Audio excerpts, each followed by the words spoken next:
بسم الله الرحمن الرحيم وكذلك يجتبيك ربك ويعلمك من تأويل الأحاديث ويتم نعمته عليك وعلى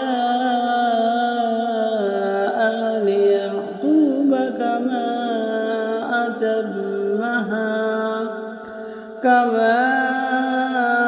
أتمها على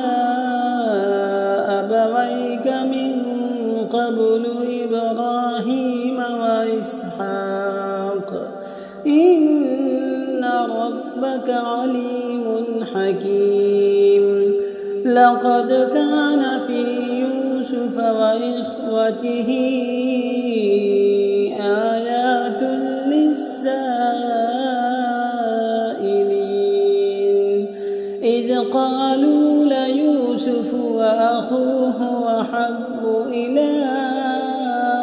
أبينا منا ونحن عصبة إن أبانا لفي ضلال مبين اقتلوا يوسف أو اطرحوه أرضا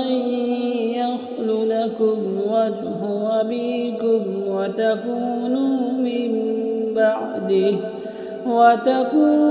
من بعده قوما صالحين قال قائل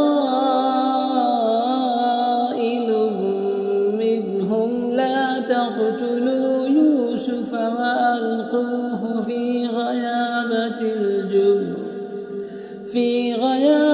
الجب يلتقطه بعض السيارة إن كنتم